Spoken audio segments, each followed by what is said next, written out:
welcome to LOA Today. I'm Walt Thiessen. With me today is the woman who knows how to set personal boundaries, Alex Standy. This is your daily dose of happy.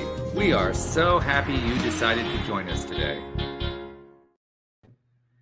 I'm not 100% certain whether or not my cat Joy is going to join us. He's up on the table. He's threatening to come over and kind of photobomb us on the video. So we'll just have to wait and see what happens with that. But, that's just the way it is on Thursdays, right, Alex? The only thing that's missing on Thursdays these days, we don't have Dan like we had anymore. We had for times, that was like a big part of Thursdays. So Joy isn't quite a good substitute for Dan, but not quite.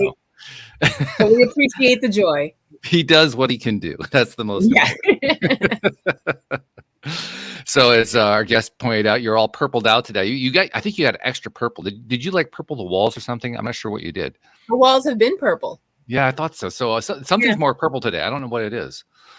I think it's because my hair is teal that everything else looks purple. Oh, maybe. Yeah, kind of extending it. Yeah, all right. Well, okay. All right. I'll go with that. That's fine.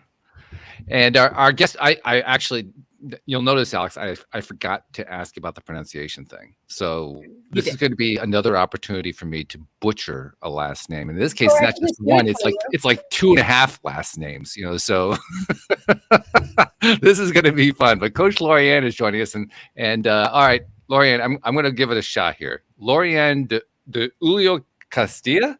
Very close. Really well done. It's Iulio Casdia. Iulio. Okay. Yeah, so all right. Say the D, the U, and Leo as in Leo the lion. Iulio, and then Casdia. So yeah. Okay. Well, close. Not bad for somebody who's never taken a Spanish lesson in his life. So it's Italian, actually. Is it Italian? Well, let's put it this way: Romance languages don't fit into my resume. We'll just leave it at that. Listen, I'm so with you. That's why I usually just do Coach Lorianne.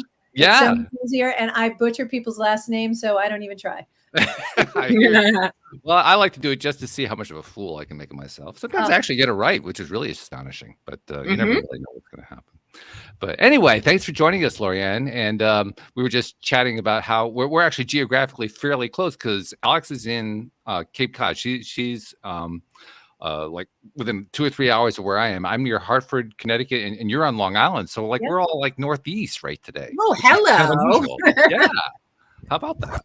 Yeah, we're in proximity. Pretty cool stuff. So Lorianne, give us an idea of how you got to be a transformational success coach. Fun fact. So I used to be marketing and business. I worked in a lot of different companies doing marketing, business, sales, you name it, I've done it.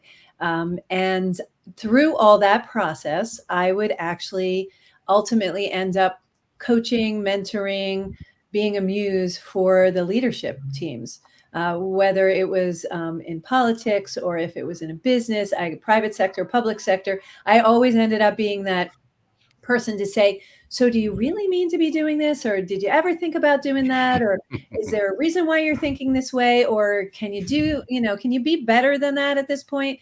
And I always ended up doing that. Never knew I could get paid to do that until about 7 years ago. And that this is my zone of genius, where I can really see 7-10 steps down from where somebody is to be able to help direct them. And when they say something, I'll be like, did you want to go that avenue, or would you consider doing this avenue? Because if you go that avenue, this, that, and this is going to happen. And so many times they would be like, no, it's not. And I'm like, okay, that's fine. And then it does. And then it does. And they come back and say, so how'd you know that? And it's just like, it's just a knowing. So try this. And they would start asking questions. So fast forward, I started getting trained by all the greats in the coaching field and in my field, and really started looking at what's more in alignment with who I am, what I want to do, and how can I serve others better. And that's where the progress and process took place. And so I morph a lot of different coaches' techniques together add some different modalities, things like meditation, if that resonates with the client. I'll add things like tapping, if it resonates with the client. I'll add things like journaling and mindset and law of attraction and all these different little things to help them get where they want to go. Because at the end of the day, our success is about taking action. And that's something that I'm really good at helping people do, is harness their energy and take action. And I really have a group of people that's so particular about the fact that they get stuck in taking action, and yet they're superstars at what they do. Yeah, isn't that interesting? Everybody experiences it. Doesn't matter, rich or poor, superstar, unknown, makes absolutely no difference. We all run into resistance points. Just incredible. Yeah. Yeah. Well, it's that resistance because what are we afraid of, right? We're afraid of failure. We're afraid of, the F word. And it's like, it's not. Actually, a failure I've transmuted into falling forward. If you take the word fail and you take the I and you just add a little foot to it that says fall as opposed to fail, we fall forward. How do we learn? By failing. We don't learn from our successes. That's why we don't celebrate as much as we should. It's like, oh my gosh, I got up today. Woo! Some days it's hard. True. We fight our way through it. So so falling forward is taking that failure, and we learn the most from our failures. And failures give us an opportunity to do it better. Try it again. It doesn't mean we can't. When you become a sports person, or think of anything that you've tried, have you come out of the box successful? You have to keep working at it, right? Yeah, two thoughts come to my mind. First thought is, I don't know, I keep beating up on this guy because he's the only interview I didn't publish. Out of over 1,900 episodes, he's the only one I didn't publish because he was such a horrible interview. But one of the reasons he was such a horrible interview is he became a millionaire his first try at age 18. And so he had nothing to teach because, like you said, he hadn't failed at anything. It was success. Yeah. And he didn't know what to do to help somebody out who was struggling, because it was easy. Just go start doing it. No problem, Well, he had zero resistance. That's why he was so successful. He did. So young. Yeah. But he created it later on, though. It was amazing how much resistance he had later on. Well, that happened because he didn't understand the formula that he was working with. He fell into it, and he was just doing it. I have a partner who's like that. He doesn't even realize he's following law of attraction. Really? He just does it naturally, and it just amazes me. And I watch him sometimes, and I was like, do you realize? And he's like, what does that mean? And I'm like, okay, never mind. Just keep doing what you do. And I don't want to don't complicate things. Yeah, right. It's all good. Just keep doing what you're doing. And it's really, really cool because, and I know why, is our success codes are all in us when we're here, when we come here. So we have to go internal. And he uses this phrase, and I just adore him for it. It used to drive me nuts when we first started dating. His phrase was, that doesn't work for me. Well, let's think about that phrase. That doesn't work for me. It's not saying I don't want to do that. It makes you feel bad that maybe you're doing something that he's being judgmental about. It just doesn't work for him. And I'm like, that's an absolutely brilliant phrase. It also stops you. It's a hard stop. Where do you go from that? It takes everything off the table. It does. So when he used to say that to me, I'm like, that's so annoying because he just off the table. And so, but then when I started really looking into it, I was like, it's so brilliant because it doesn't put you in a defensive mode. It's similar to, it's none of my business what anybody else thinks, as opposed to, I don't care what they think. That's defensive, right? It sounds defensive, whether you mean it that way or not. It sounds defensive, but it's none of my business what anybody else thinks. Ooh, that's not defensive. That's a hard stop too. So those two things, I love those phrases a lot. I can see why. And by the way, when she said, Alex, that she has learned from all the greats, she was not exaggerating. We're talking like Jack Canfield, Bob Proctor, Brene Brown, Tony Robbins, Byron Katie, Mary Morrissey, Dr. Joe Dispenza, Dr. Joe Vitale, Esther Hicks. I mean, oh my goodness, the list is just incredible. Yeah. And Jack, I'm so fortunate that Jack Canfield is my own mentor. So he's now become a friend. But so, I know the Canfield methodologies, which is very experiential. When I do speaking engagement, it's very experiential. So what that allows me to do is wherever someone is on their spectrum, I meet them exactly where they are because they're having the experience based on what they know at that moment. So they can go through that same exercise over and over again and have a different result over and over again based on their growth level. Oh, that's fabulous. Interesting. Yeah. It comes through too. I mean, it's pretty obvious. As soon as you jump onto the mic here to start the show, your enthusiasm is just pouring out. So, well, Mhm. yeah, I mean, yeah, when you get that kind of input, that kind of teaching, no wonder you're so excited.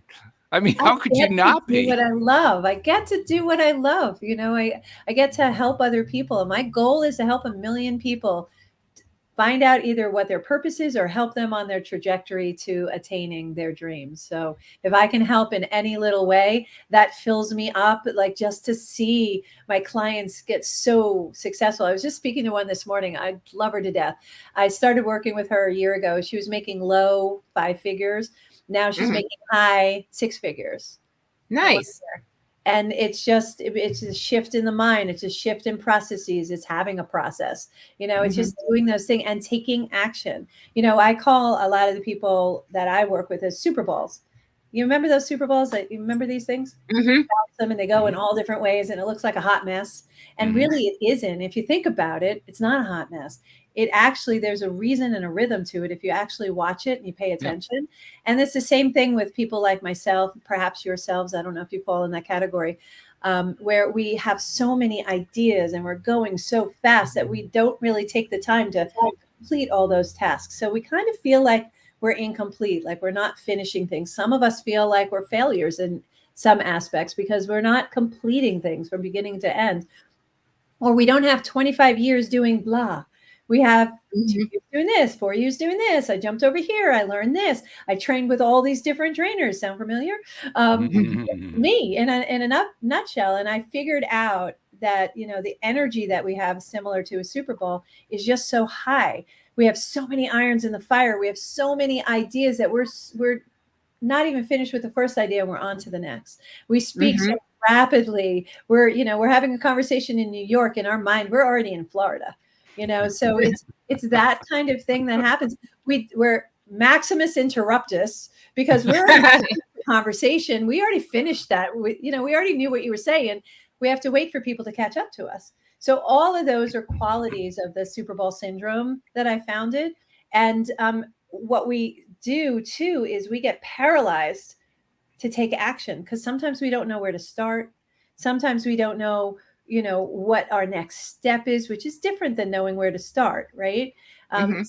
Sometimes we just can't get out of our own way. Sometimes it's just having a hard conversation. So what's preventing us from taking that next step, that next leap? And then how do we harness this crazy energy that you were talking about? How do we harness this crazy energy so that we can utilize it to keep in our lane? So I figured out how to do that, and now I help others do that so that they can feel that success that you feel when you push all the way through. Wow. So Alex, as you're listening, I mean, you're listening really intently. I can just see your face right now. It's just very, very intent. When you're listening Mhm. to this, I mean, what's standing out to you? Because Lorianne is throwing so much really interesting stuff to us there, but I get the sense there's like one or two things that are just like jumping out at you right now. Well, I see what she means about starting and finishing things, not personally, but I know people like that. So most of them have ADHD, so I understand. Super Bowl. Yeah. Yeah. No, it doesn't require medication. Right. It requires understanding who you are and harnessing that energy. See, one of the things that we do, and this is classic Super Bowl, is if you stop our forward motion, if you Mhm. stop our creativity, we take our ball literally and go home. We Mhm. don't want to play anymore. It's like, nah, I don't want to do that. I lose interest, right? We lose interest in it. And it's because we can't keep going on that craziness, mostly because our energy is so high that other people are like, dear God, please sit down, just stop. And it's really because we just have so much of that effervescence and we don't want to kill the effervescence. So how do you do that? You got to harness it. And you got to be able to learn how to focus it so that you can get from place to place. So you don't suffer from that. You're a beginning, middle, and end person. And that's awesome. I don't know what that looks like. I know how to don't know. I've never lived that way. I look at people like you, Alex, and I'm like, that's your magic. You're just magic. I'm just Because good at hyper focusing. yeah, well, and that's what it is we have to learn how to focus that. So Mhm. those are the people that I work with. I mean, Alex, right now, when Lorianne was describing that Super Bowl type of personality, and the look on your face, I don't know if you realize this, your smile just kept getting bigger. Because you know who I'm thinking about. Do tell. No.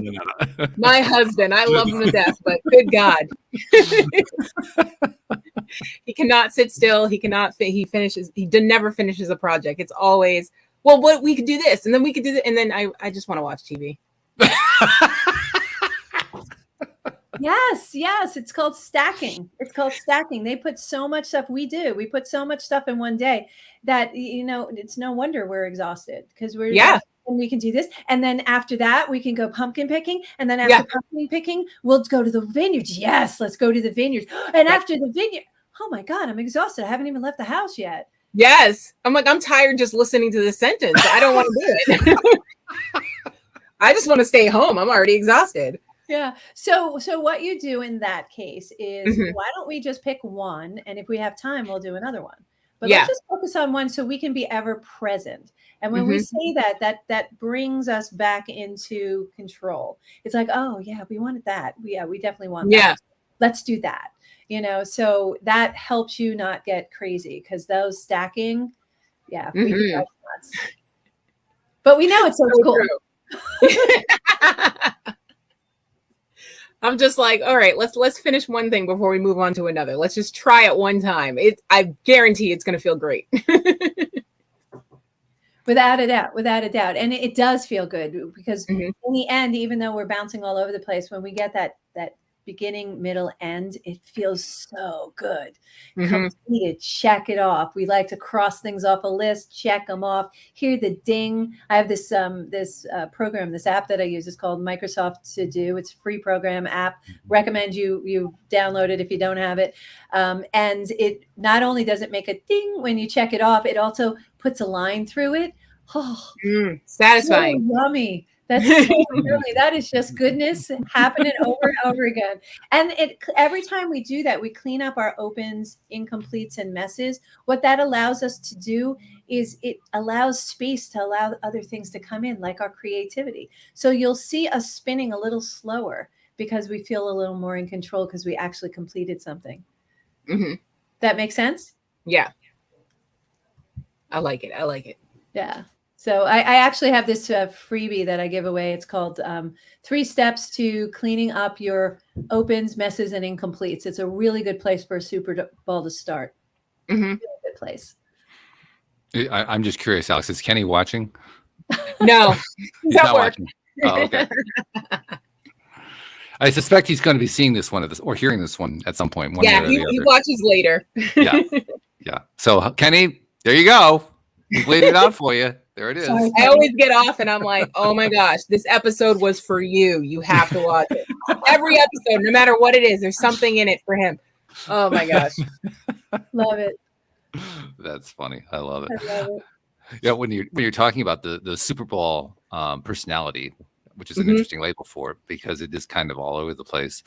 It's what Alex mentioned, ADHD. And one of the associations I think most people have about ADHD is the idea that a person who's classified that way has trouble focusing their attention. I've always taken the position on that they don't have any trouble focusing their attention. They have trouble deciding to stay focused on it.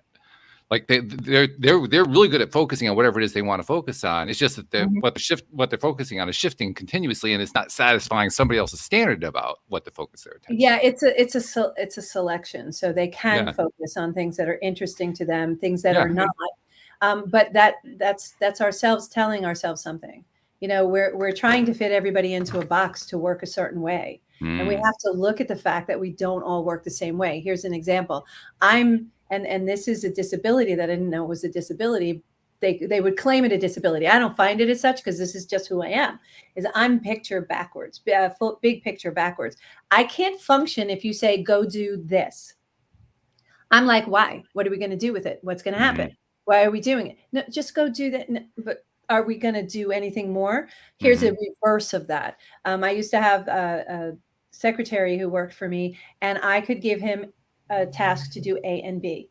And then I had an intern that would work for me, and he would do it unbelievably, exponentially quickly, right? And do a really good job. And I had an intern as well, and I would give the same project to her, and I'd give it to her, and I'd say do A and B, and she would go, "Can I do C and D as well while I'm doing it?" And I'm like, "Excellent, yes, absolutely." Big picture backwards. So I need to know where we're going to go, so I can bring it back and understand the steps we're going to take. Because if I can see an opportunity to take step 1 and 2 at the same time, and just instead of just one, I don't want to go back and do it again. Right. Right. So if I can make it more efficient, I'm going to try to make those suggestions. So that actually was a learning curve. So when I went to law school, that was helpful because we knew where the end result was. Now it's rebuilding it backwards. Perfect sense. It's logical to me, right?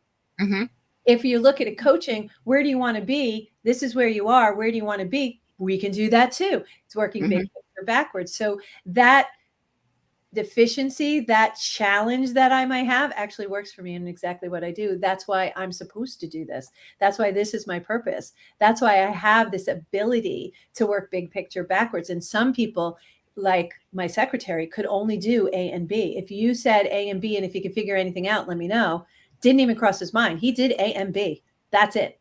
And then you give it back and can you do C and D now?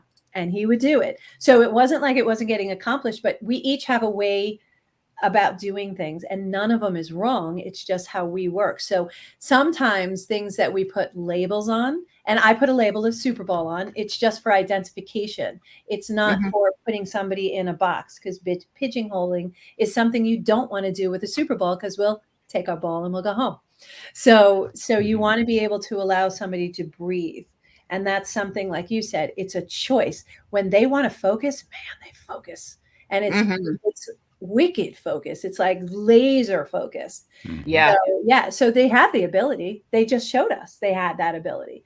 It's just a matter of the desire. So that goes to, there is a reason why they're being distracted. They don't like what they're doing. They don't understand it. It scares them. There's so many reasons. And then if we can find the cause that's causing that disconnect on that particular project, task, or function, then we can usually circumvent it, show them what it is so that they can start identify it themselves. It's like having a really good golf pro. My golf pro showed me what I was doing and showed me what I was doing wrong. And I was like, help me understand why, so that when you're not on the golf course with me, I can recreate this. And he goes, well, if you do X and the ball goes this way, it's because you're not rotating completely to get the ball to go this way where you really want it to go. So now I know, oh, if my ball went that way, I didn't rotate completely. So I had the logic behind it. That's what for me, in working with people who have ADHD as well as Super Bowl syndrome, that's exactly what it is. If we understand it, we can self-correct. This is interesting on a number of levels for me. Not the least of which is I've never been labeled as ADHD. I probably could have been at some point, but I never was. But I can totally identify with wanting to know what the end result is before I do something. Not quite for the reasons you outlined, but more because I just get bored if I don't know what the result is. Well, same thing. Yeah. It's partially getting bored. Yeah. It's like, I want to know where we're going with this. It's like going on a trip and not knowing where we're going. Well, where are we going? Well, I'm not going to tell you. Well, that doesn't work for me. Right. That doesn't work for me at all. I want to know where we're going, because what am I supposed to pack? Should I pack a swimsuit or should I pack ski pants? What, you can't leave me out in the dark on this. That just doesn't work for my mind. Yeah. I guess some people are more acclimated to the surprise than others are. Yeah. And I love surprises. Don't get me wrong. There are certain cases where I will just go with the flow. And it surprises me when I do, because, I'm that person. I like to know what's going on. Tell me what's going. What are we doing? Why are you doing that? What are you ordering for dinner? I love those questions. They make me feel really like, oh, maybe I'll make a different choice. You're getting what? Oh, maybe I'll try that. No. I want the first thing that I want. So So yeah, it's a cartoon up here, I'm telling you, but it works. Well, the most important part is you figured out not only what works for you, but what works for people that you're best skilled at working with. I mean, that all by itself, I don't care what field you're in, do that, you're going to be a success in anything that you're doing. Yeah. To teach you how to actually take the action, harness that energy, and still get the joy, and be able to do what you want to do and take that action, get out of that box. And then once they figure it out, man, they're on fire. And they're unstoppable. You're unstoppable once you figure it out. One of the topics I like to address a lot here is the interaction between self-confidence and social connection. And there are a lot of ways we've approached that here on the show. I get the feeling that what we're talking about here is kind of a new way of coming at that topic. Because to me, though, that's like the magic duo. Like for my ex-wife, the magic cooking ingredients were onions, peppers, and I can't remember what the third thing was. And if you had those things, you could make a meal out of anything. Now those were her magic ingredients. For me, the magic ingredients for success are self-confidence and social connections. If you got those two things, you can succeed at anything. True. But how do we get there is always the big question. And what I'm hearing you now, I'm gonna I don't want to put words in your mouth, so I'm not going to go too far with this. But the way I'm picking this up, let's put it that way, is that for you and what you're describing, your self-confidence comes from your ability to understand your own process, which you've been outlining here very, very clearly. And your connections come from your ability to identify other people who need the same kind of process and working with them. And that's your winning formula right there. Yes.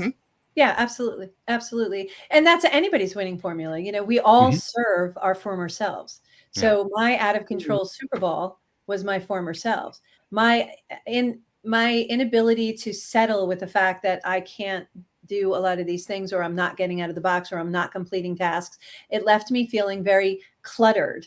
And I needed to close up those opens and incompletes so I could be my best self and serve other people. So how did I do that? I discovered what it would take to harness this energy and make it a positive, because it is a positive. I think it is a positive. I love my energy and effervescence, and it wouldn't be me if I was any other way, right?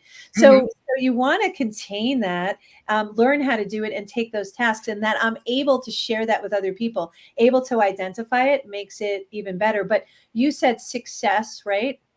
And what was the second thing? Well, no, success. The formula that I outline is that any kind of success in any field is determined by two factors: self-confidence and social connections. Right, but you also have to take action. So you can have great social connections, and you can have the confidence that you want. But if you don't take action on what you want to do, there's the third level of success. So what I've found in my experience and through the teachings that I found is one thread that ran through everything or two threads that run through everything is taking action and consistency. You could do the same thing over and over and over and over and over and over and over again, and you will get better and you will be successful at that, right? Sure. So a good baseball player will keep practicing. He'll keep hitting, or she will keep hitting the ball until they get really, really good at it. And the more they practice, the better they get. Will Chamberlain, perfect example. He didn't make his team. He got cut in high school. Yeah, and he went, oh no.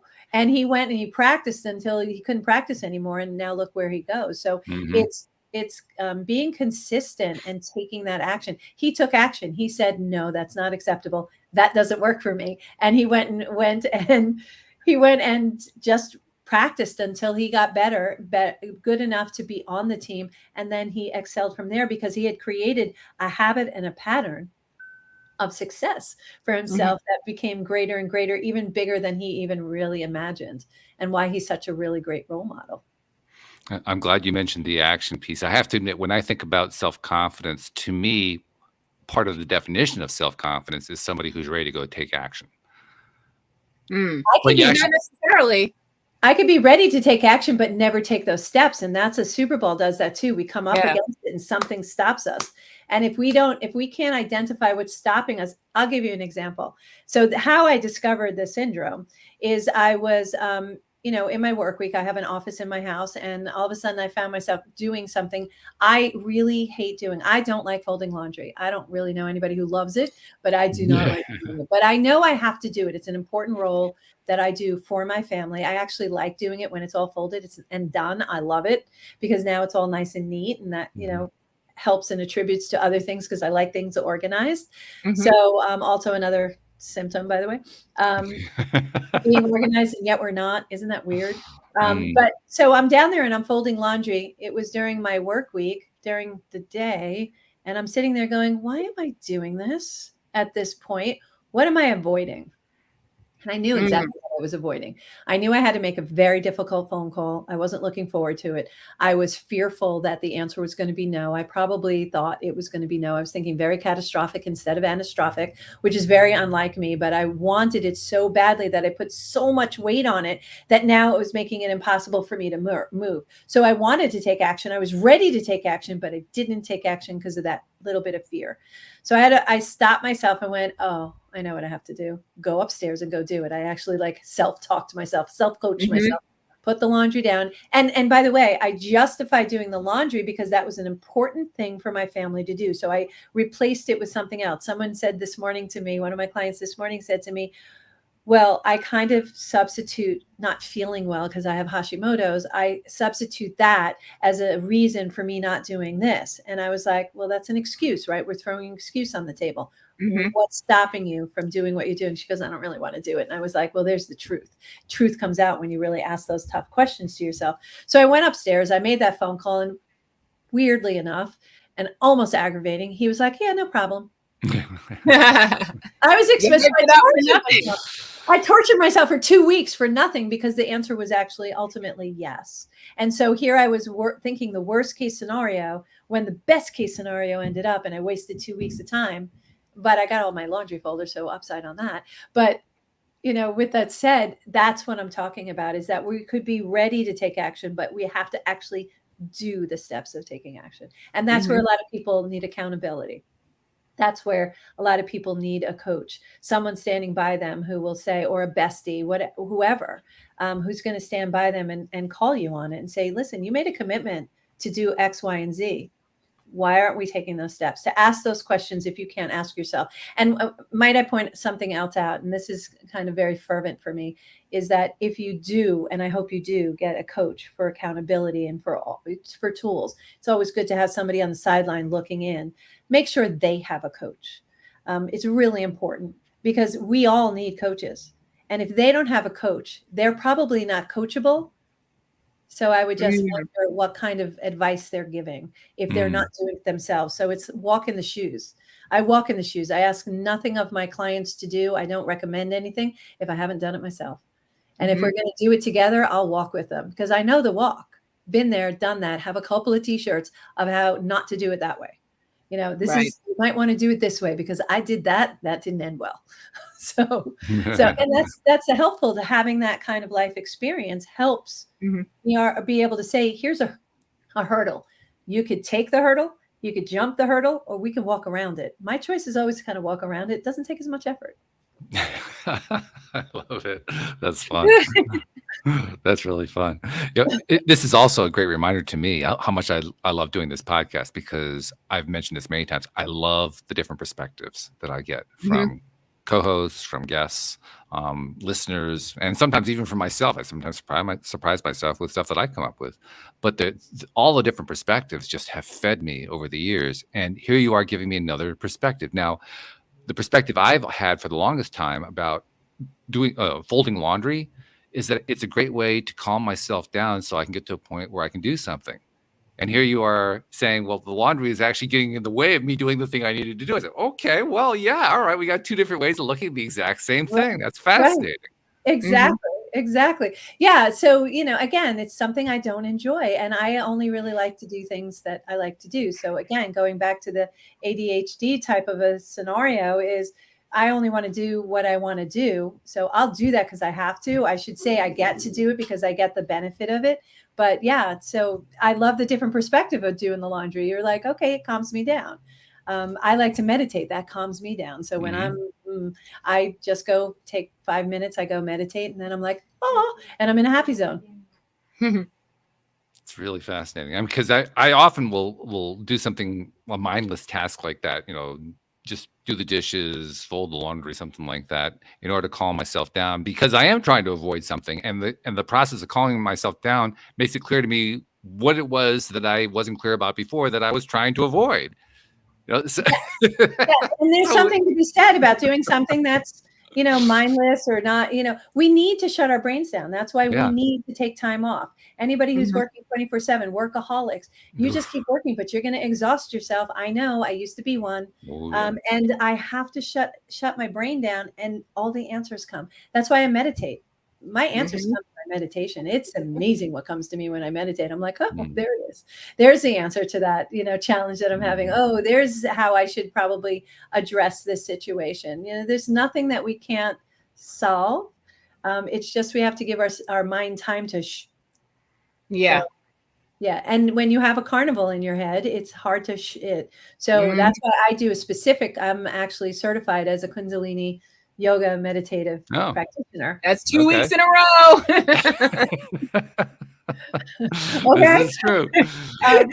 And I did that because the old man, when I was 18, I'll never forget this. When I was 18, I was like, I'm going to meditate. I don't know why I thought I needed to do that, but I got a book on meditation and I was reading it and they said, okay, I'll never forget this. They said, okay, now picture a white piece of paper.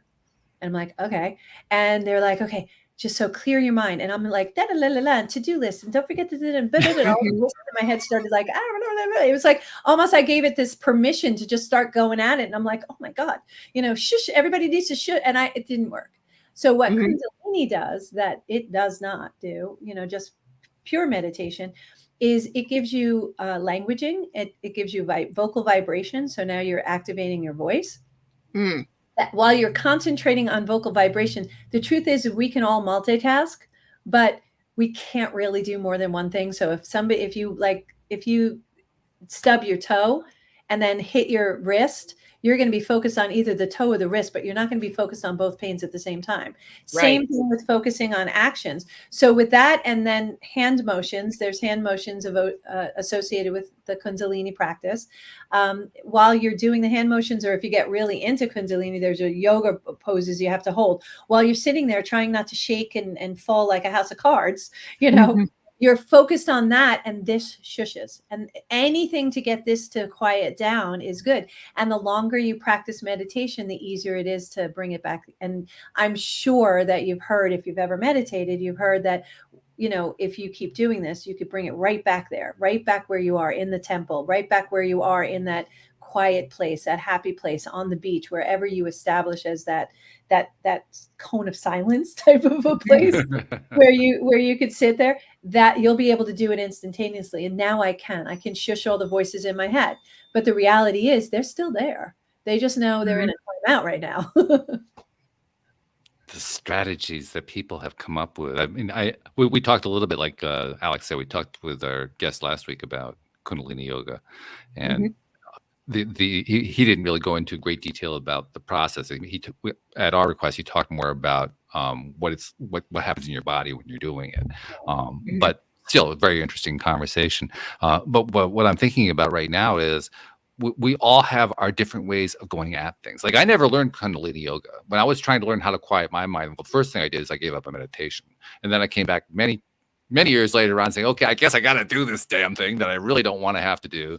I'm not even sure exactly how I got there. I think I just kind of got there by, what did I do? I like what you just said. And the reason why I'm clapping, I'm not really sure what I did. I love what you said, and I'm clapping because anytime I've taken the biggest, most important step so far in my life, and I've had those transitions, it's when I look back, I'm like, how did I get there? How did I do that? I don't even remember how I got there. Like, I don't remember how I got to Kundalini yoga. I just know that I stopped because the white page didn't work for me. And I knew I wanted to do it again. And somehow I don't remember. I don't remember how I got my radio show. I don't remember how I ended up writing the book. I don't remember those things, Actually, now I do remember. It just came to me finally. It's something I've talked about previously on the show, but I blanked out on it now. I don't know why. Very interesting. No, I did it through mirror exercises. Oh, Right. Great. Right. That's how I did it. I've told the story many times how, the first day was horrible. The second day was not quite as horrible. The third day was a little bit better than horrible. And by 18, I was getting, considerably better. And then by day 25, I think it was, I noticed that the voices were getting a little bit quieter. And then by day 30, oh my God, they were gone. Where did they go? Yeah, 30 days creates a habit. 90 days creates a lifestyle change, right? Yeah. So yeah, absolutely. But listen to what you said. You did mirror exercises. Yeah. They were actions. They were ability to distract your brain and quiet it. And yes. You know what I did when I first started? It was like, am I doing this right? Right? The paranoia. Is this how it feels? I don't, because nobody explains, like, am I supposed to feel like this? Are these voices in everybody else's head? Is it just me? Should I be Right. seeing a doctor about this? So and when you have, like, I'm very empathic, and I'm sure you've spoken to people like that. And so when you have things like that, you're not sure, like, is it me? Am I making it up? Is this like reality? Am I really having a conversation with source, universe, God, however you refer to your higher power? Is it really happening? And, that's when you normalize yourself by finding other people who have it happen to them. And you're like, what did it sound like to you? Exactly. Right. So you're like, okay, good, I'm on the right track. So yeah, it's confirmation because it's new, it's different. Yeah. Well, it's also how you do a podcast for 10 years. You ask those exact questions over and over and over again with a whole bunch of different people. Yeah. And you get, like you said, you get different answers and you find a different perspective. I love different perspectives. I don't know why people are so afraid of different views and perspectives. I learn the most when I see through someone else's eyes. I think it's awesome because I'm like, never thought of it that way. Very interesting. And that changes forever how I think of that particular topic or whatever, because now I have that vision as well. So by speaking to other people, getting other visions, getting others' perspective, I'm always inquiring. I'm the question girl. Everybody's like, oh, shocking. Lorianne has a question.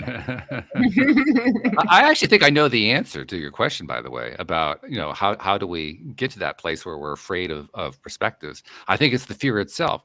It's the knowledge that if we get a new perspective, it might challenge our fears, and we don't want our fears to be challenged. Yeah, well, and very good. That's perfect. That's absolutely perfect. But what are we really fearful of? Because if we're learning something that may be better, we're going to replace our old thoughts with the new thoughts. And the only reason why we're replacing those old thoughts, which, by the way, what are beliefs? Beliefs are just thoughts we think over and over again. Yep. That's why when we see a TV station, please turn off your TVs. When you see a TV, listen to LOA Today instead. That's right. Right, exactly. Because you're going to get something that's going to lift you up and it's going to improve your life, as opposed to the messaging they want you to hear over and over and over again. There's a reason why they do those 30-second commercials over and over again. Yeah. You hear brand name, and all of a sudden you're buying brand name. You don't even know why. It's because you're over and over again. So it's the same. So those thoughts become beliefs. Oh, I must believe that this is a good product, or I must believe I have to go do X or Y, or I must believe I'm a terrible person because I don't do X or Y. So they're trying. It's training. That's why my mom always called it a boob tube. I never understood that. Now I understand why, because it's just a training device. So I say shut that off. Listen to great things like this. Pick up a book. I do a power hour in the morning where it's movement, it's exercise, it's yoga, it's meditation, it's my gratitude journal, and it's reading. I'll read something, I'll listen to a podcast, anything to educate me, lift me up, make me a little better than I was the day before. And this kind of a podcast does that. It lifts you up. It gives you things to be thoughtful of and go, different perspectives. So different perspectives actually are a good thing. And change is a good thing. It's just you have to be ready to move. I'm actually, and I teach this to my clients, I'm actually more comfortable being uncomfortable than I am being comfortable. I love that phrasing. That's great.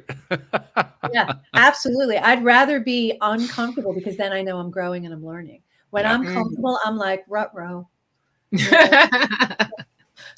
I must not be doing something. I got to do something now. So, yeah. That's a very interesting perspective. And it's actually, I think it's 100% accurate. I mean, because we've all talked about comfort zones, or as I like to term them, familiar zones. Yeah. And they're poisonous. I mean, quite honestly. That's true. And they lead to potentially bad habits. Yeah. And they lead to you not trying new things. And new is so exciting. Different is so exciting. So if what it is fear is you could interchange fear and stress. It's the same thing. It's the same set of emotions, fear and stress. Right? So we interchange fear and stress. And it stresses me out to try something new. Oh, you're fearful of it then, right? So it's interchangeable. So now let's push through that fear and stress. And I'm going to tell you a little quick personal story about pushing through fear. On the other side, what does the other side look like? So we're fearing the unknown. We're being catastrophic. What if instead of being catastrophic and thinking worst case scenario, we think best case scenario, that there's something beautiful rainbow on the other side of whatever that fear is, that there's positivity on the other side. So here's my quick story. at 50, I decided I was going to ride a motorcycle. People around me rode motorcycles. It was very exciting. I loved being on the back of a motorcycle, and somebody talked me into driving a motorcycle. Mhm. And I'm like, all right. And then all of a sudden I owned a motorcycle. I don't even want to go into why that happened. No. She doesn't know how she got there. She owns a motorcycle. Don't know how I got there. Suddenly my friend's driving this motorcycle back that I just got. Anyway, long story short, I'm really big about when I make a commitment, living up to that commitment, right? Mm-hmm. So I make a commitment to go up to Laconia, New Hampshire, right? Mm-hmm. I'm going to take this ride with this whole group. And I made this commitment. The week before, I had all the equipment. I had my packs. I had everything I needed. Week before, I'm like, oh my God, I can't do this. This is crazy. I'm not going up there. I've never driven this long on my bike before. I think the most I've driven was about 2 hours on the bike at one place. And we're talking an 8-hour ride from where I live right now. And getting on a ferry and getting off a ferry. And I'm like, oh, driving on highways, LA, Long Island Expressway is one thing, but yikes, we're talking, 95, the big trucks. Oh my God. So I'm sitting there talking myself out of it. And I'm like, oh my God, what if I decide I hate it? My answer to myself is I'll rent a truck, put the bike in the back of the truck, drive it back home, maybe put it in my garage. Don't know. Okay, well, what if I get too tired and I can't stay on the bike because it's heavy? It's a 500 pound, almost 600 pound bike. What if I get too tired and I can't do this? I'll rent a truck, put the bike in the back of the truck, drive it home, blah, blah. What if I crash? I'll take the pieces of the bike, throw it in the truck, take it home, get better, rethink my life, and go on with it, right? So I couldn't even come up with an excuse that I could really live with. So here I am that morning, meeting everybody at 5 a.m. at the 7-Eleven on 112. Anybody who knows it knows where it is. I'm maybe 10 minutes away from there. My bike is really loud. Obviously, we won, and I learned why bikes are so loud. I used to think they were so obnoxious. Why are you so obnoxious? Why do they have to be so loud? Because if they don't see you, you want them to hear you. There's value to that. 4:30 in the morning, I decide to start a half an hour early, 10 minutes away. I'm there doing this. I get on my bike, and I was like, let me walk it to the bottom of my driveway because I don't want to disturb my neighbors. I have to start it at one point. So I'll start it at the end. So I'm sitting there. I'm at the end of the driveway. I'm sweating bullets. I'm in my leather. I have my helmet on. My comm is ready. And I'm sitting there 4:30 in the morning, looking to the right, looking to the left, looking to the right, looking to the left. There is no car in sight. Why am I looking to the right and looking to the left? Right? Procrastination, big time. And then I was like, stop it. Let's just go. I turn on my motorcycle. I go across the road. I go over the curb. I go through the bushes. I go over the curb. I go back on the road. I'm like, I'm still standing. Let's go. Let's do this. And I took off. I didn't give up. I pushed through the fear. I went there. I joined them. I had never gotten on a ferry before. They're telling me these nightmare stories. The boat's moving and you're having to move and there's things going on at the same time. Okay. I get there. I ride it on. They high five me. Good job. Good job. Because, I could drop it at any time, right? Dropping means you laid the bike down, right? Yeah. Mm-hmm. So, and then the same thing coming off. Now on the Connecticut side, your side, actually, Walt, on the Connecticut side, there's a differential with the height. Oh. And I'm looking at this with the biggest eyes. And I'm like, I don't know how I'm going to do this. And I'm thinking, maybe I can ask one of the guys to take it. Maybe I can get in somebody's car. Maybe I could just stay on the ferry and not get off. All these things are running through my thinking, all these throwing everything out. And then I was like, stop it. Just get on the bike and go. You're already here. You're already committed. Just do it. And you don't want to look like a, give upper, right? Mm-hmm. So I get on there, I go across, I do a little bumpy jump, and I'm like, oh my God, I'm gonna die. And I make it. And it was really cool. And I felt really good. I was like, that wasn't so bad. And I take this ride all the way up on this beautiful road. It was magnificent. First time I ever switched. You have to actually switch your, there's a reserve on your tank. And my bike doesn't have a gas gauge. It's not a fancy bike. It's a V-Star. It's a beautiful bike, but it doesn't have things like the gas tank reader and stuff like that. So you actually have to, on the fly, flip it. I've never done that before. So I was like, how do I do this? They're like, flip it. I'm like, I don't even know where the flip is. So they're telling me as we're riding how to do this. So I have to keep throttling at the same time, flipping it at the same time, keep the bike up. So I'm leaning over. I'm like, oh my God, there's a weight shift. What do I do? And blah, blah, blah. But I do it. So all these learning curves as I go up. Now I live on Long Island. It's pretty flat, almost done, pretty flat. mountainous. We're in Laconia. It's mountains. I've never started my bike on an angle on a mountain. Oh. What does it do? It rolls back. I'm like, holy moly. So I'm sitting on this hill and the guys are really cool. They're like, that's okay. You just take your time. Don't rush. Don't feel, I'm sweating again. They're behind me protecting. They keep the other cars off as I'm trying to start up, and I'm sliding back and I'm stalling, and I'm sliding back and I'm stalling. And then at one point, I have my foot on the brake. They're like, put your foot on the brake, lean in it. They're walking me through it. So I go doing all that, and I'm ready to take off, and the bike won't go. I got everything's working. The V goes down, which is the front of the bike goes down. That means you've connected in, and I won't go. I was holding on for dear life on the brake. Brake. I finally let off, and I was like, phew, when I took off, it was great, but I did it. On my way home, there was an elation of success. I got over all of those fears. I jumped all of those hurdles because I took the risk and I saw the rainbow on the other side.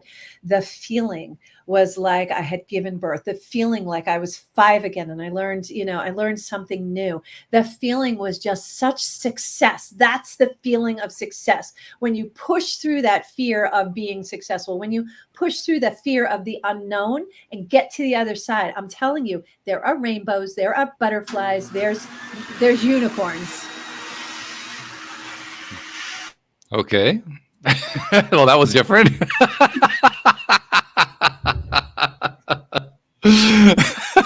I guess the cleaning crew are here. Surprise! So sorry. All good. And there's the crescendo of the unicorns. I'm telling you, it was there were fireworks, but that's how I felt. I felt so elated and empowered that I was able to do it. And now I'm, driving home, and that energy was the whole ride home, the 6 hours of riding. I didn't get tired because I was able to jump those hurdles and take them. And I surrounded myself with knowing people. I mean, I did not do this by myself. They knew how to protect me. They kept me in the middle of the pack. They taught me how to ride in a pack. There's tools you have to learn. And they taught me how to do that, but I took the step. Even after I went over the curb, through the brush, over the curb, and stood standing. I could have laid down that bike at any time. And I could have walked it back into my garage. I could have given up right then. Nope, not going. And I didn't do that.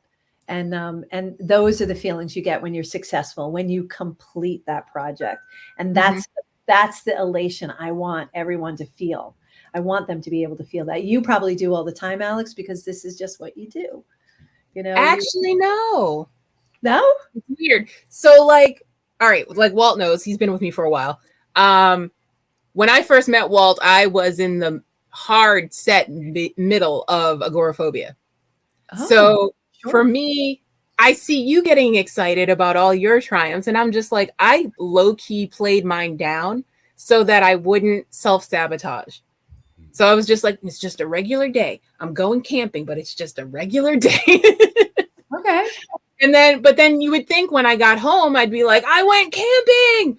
No, I just kept it low key. Oh, girl, you got to celebrate. Oh no. Yeah, I know that now. Yeah, we don't celebrate ourselves enough. We take our successes for granted.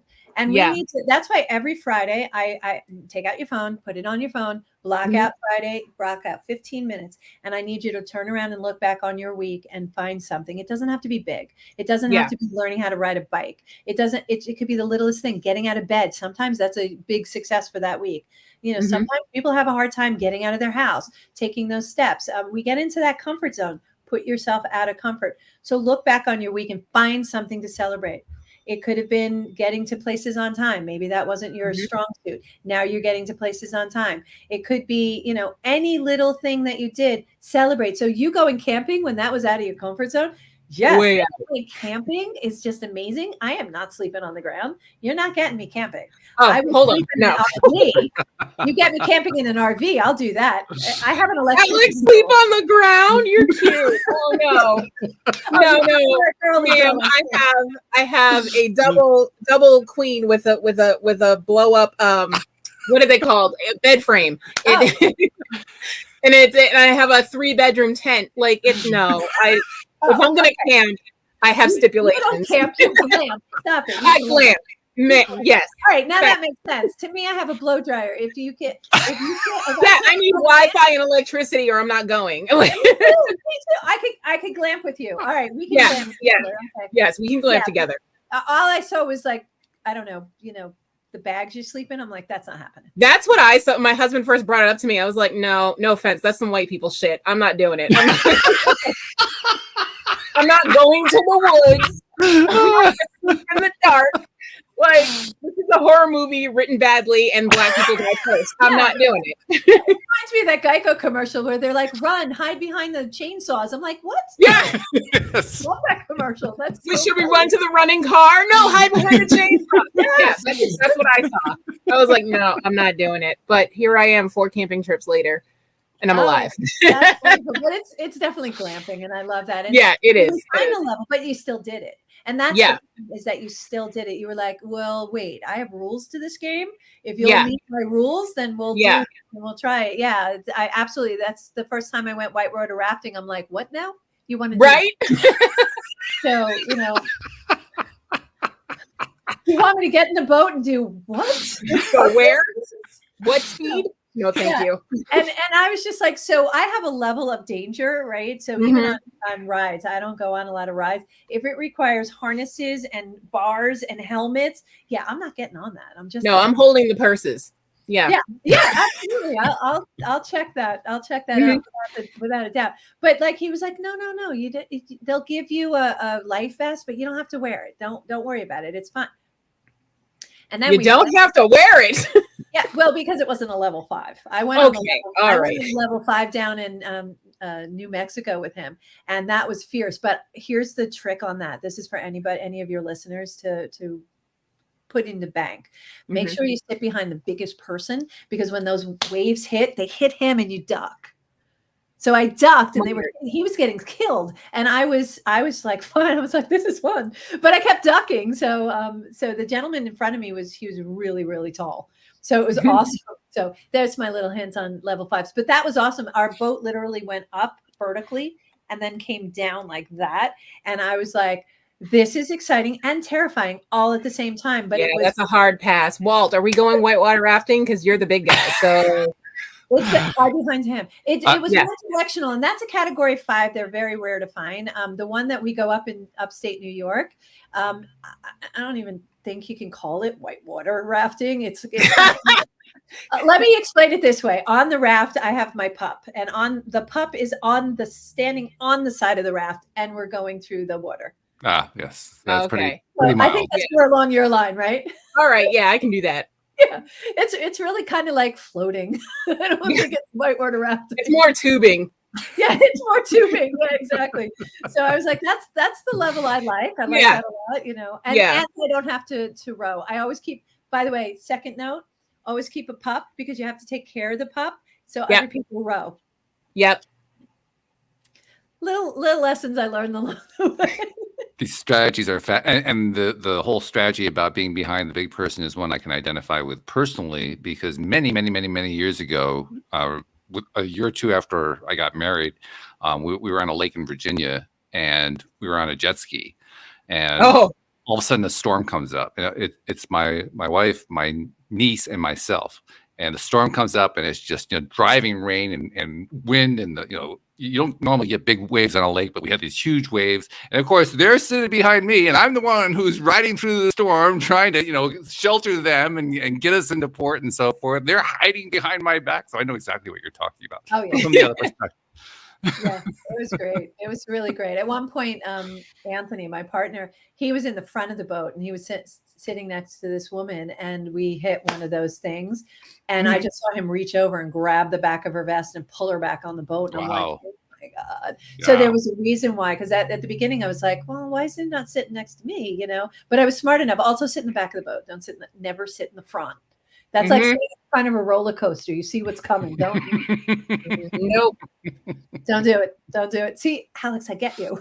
Yeah, we're here. Yeah, so get you. So all I'm going to ask you, though, is for you is celebrate you every week as much as you can. Whatever you do that is out of your comfort zone. I know you want to take it normal when you're going in, so you don't freak yourself out. I get that.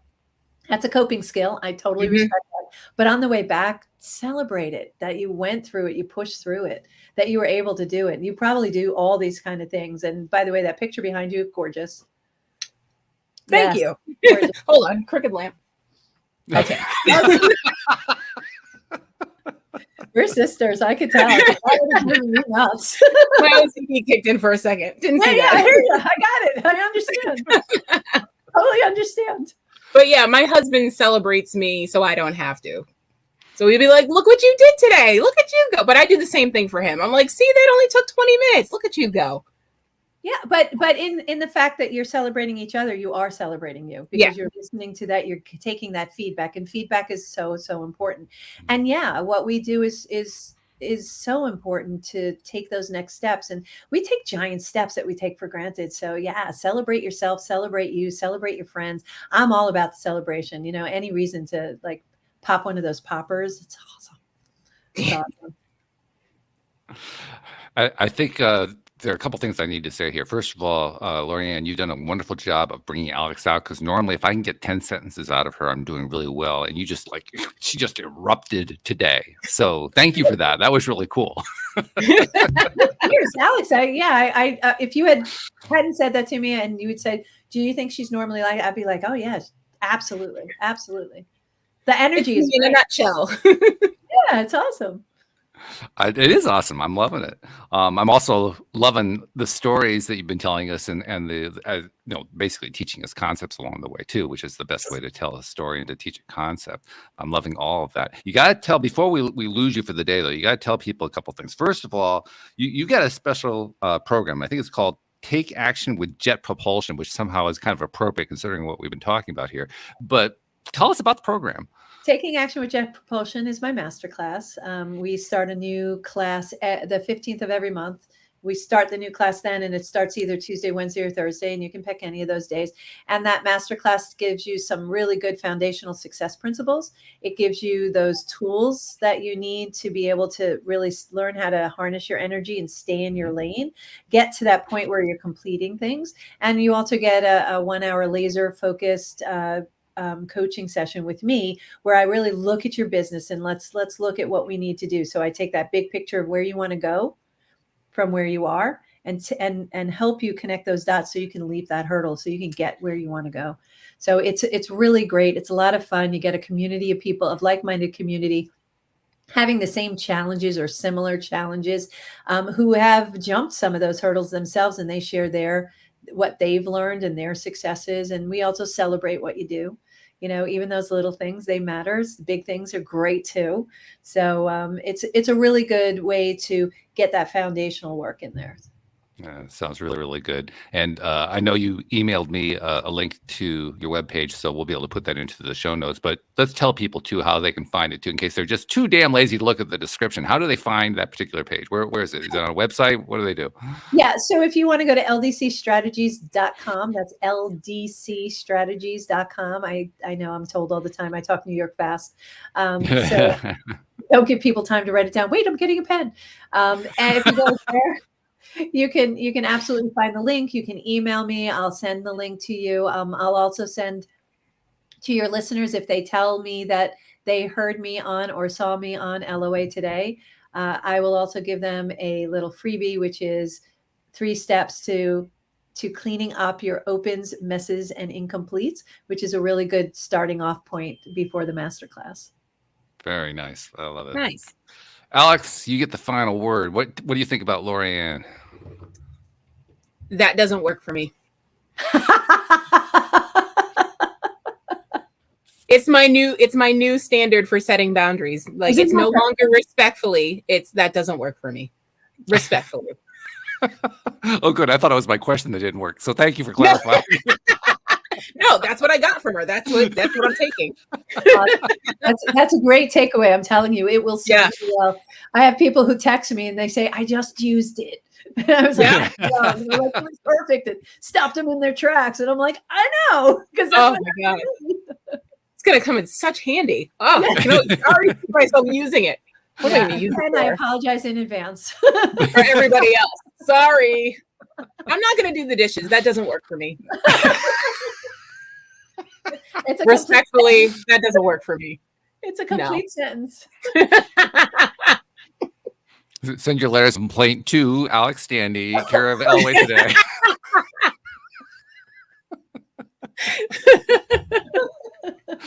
No, this has been wonderful. Thank you so much, Lorianne, for joining us and sharing these delightful stories and just sharing this time. The energy has been fabulous. So we really do appreciate you very much. And something I want to tell you too that I tell all of our guests, because you, like all the rest of them, you're a giver. And givers don't often get recognized for the giving, especially with people who consume their content. They never see them, they never hear from them, they don't know what's going on with them. We kind of let them slip through the cracks, but they're important. And your contribution to them is important. So what I like to do is say, on behalf of those people you've never met and that you've never seen and that you never will meet, you never will see, who you've been helping and will continue to help over the years, thank you for what you've been doing and what you're continuing to do. Thank you. That's so kind. Thank you. Thank you for what you both are doing. What you do is so important to get the message out there, to let people have an opportunity to put their big toe in the water to see what these different things are and what's out there available. Because if we didn't have communities like this elevating people's awareness, there would be a lot of lost people. So thank you for what you're doing. Thank you for the opportunity. Thanks for having me on. This has been a blast. And Alex, rock star. I'm just saying, we'll go. I'm still out. I'm behind Walt though. You and me both. You and me both. He's 6'8". He can cover both of us. It's fine. Awesome. Okay. Glamping, I'm in. Glamping. Right. Period. Well, thank you. I'm fully grateful for this opportunity and time to spend the time with you and with your listeners and viewers. I really appreciate the opportunity. Thanks so much. Well, thank you for making this your daily dose of happy, because we really appreciate that as well. And thank you to our podcast listeners everywhere. We'll see you all next time here on LOA Today. Goodbye, everybody.